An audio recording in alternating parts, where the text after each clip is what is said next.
Santhapeta CPI కార్యాలయం నందు రైతు సంఘాల నాయకులు షేక్ షాబాజ్, షేక్ షబ్బీర్ మీడియా సమావేశం నిర్వహించారు.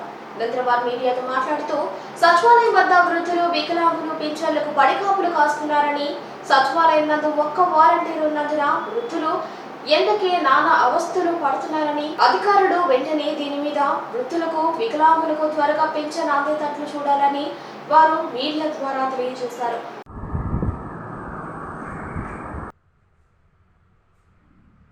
జగన్మోహన్ రెడ్డి ప్రభుత్వం ఏర్పడినప్పుడు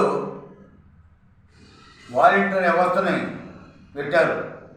పెట్టిన తర్వాత పింఛన్లు ఇంటింటికే వచ్చి ఇస్తూ ఉన్నారు. ఇప్పుడు ఎలక్షన్ కమిషనర్ గారు వాలంటీర్లు ఏదో తప్పు చేస్తున్నారని చెప్పేసి వాళ్ళు ఇచ్చేదానికి లేదని చెప్పేసి చెప్పడం చాలా దారుణం, చాలా అన్యాయం ఇది. అందుకోసం మేము ఒకటే కోరుతున్నాం, ఎలక్షన్ కమిషనర్ని కానీ అదేవిధంగా కలెక్టర్ని కానీ ఎవరినైనా కానీ మేము ఏం చెప్తున్నామంటే, అయ్యా ముసలోళ్ళు నిన్న ఉదయం నుంచి మేము చూసాం, మొత్తం కూడా గ్రామాలు తిరిగాం. ఈ గ్రామాల్లో సచివాలయం సిబ్బంది ఇంటింటికి వెళ్ళి ఇచ్చే నిర్ణయం తీసుకోకుండా వాళ్ళ సచివాలయాలకి రమ్మని చెప్పడం చాలా బాధాకరమైన విషయం ఇది.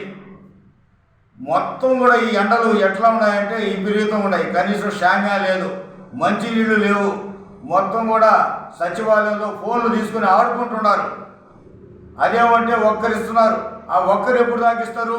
ఉదయం వచ్చి కూర్చుంటే మధ్యాహ్నానికి ఒక 10 మందికి ఇచ్చి మళ్ళీ మధ్యాహ్నం నుంచి రండి, మళ్ళీ మధ్యాహ్నం నుంచి పోతే ఆటోలు పెట్టుకొని మళ్ళీ సాయంకాలం దాకా కూర్చోబెట్టి కొంతమందికి ఇచ్చి మళ్ళీ రేపు రండి అంటే ఆ విధంగా తిప్పుకుంటా ఉంటే సోహతప్పి పడిపోయిన వాళ్ళు చాలామంది హిందూపేట హాస్పిటల్ అడ్మిట్ అయ్యారు.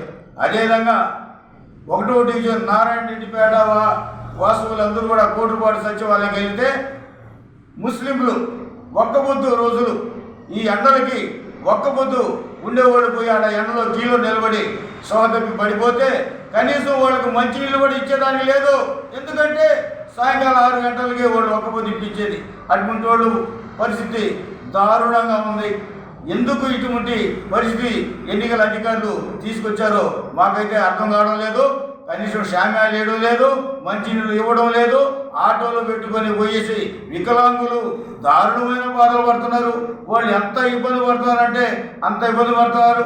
అందుకోసం మేము ఒకటే కోరుతున్నాం, ఈ వాలంటీర్లు అంటే కమ్యూనిస్టు పార్టీ వాళ్ళు ఉన్నారు, తెలుగుదేశం పార్టీ వాళ్ళు ఉన్నారు, జనసేన పార్టీ వాళ్ళు ఉన్నారు, బీజేపీ పార్టీ వాళ్ళు ఉన్నారు.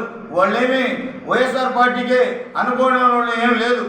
మీకు అంతమేం వాళ్ళ మీద నమ్మకం లేకుంటే చంద్రబాబు నాయుడు ఒక మాట చెప్పాల్సింది, అయ్యా వాలంటీర్లారా, అమ్మలారా, మీరు నేను అధికారంలోకి వస్తే 10,000 రూపాయలు ఇస్తాను మీకు జీతం, మిమ్మల్ని పర్మిట్ చేస్తానని చెప్పేసి వాళ్ళకి మంచి చేసి మంచిగా మీ ప్రభుత్వం వచ్చేదాకా ప్రయత్నం చేయమని చెప్పేసి వాళ్ళని రిక్వెస్ట్ చేయాలి. కానీ వాళ్ళు ఈరోజు ఇబ్బంది పడిన దానివల్ల, ఈరోజు ముసలివాళ్ళకి వికలాంగులకు ఇబ్బంది పెట్టిన దానివల్ల మీదేం ఒరిగేది లేదు, మీకే ఇంకా నష్టమే కానీ లాభం కాదని చెప్పేసి చంద్రబాబు నాయుడు గారిని మేము కోరుతున్నాం.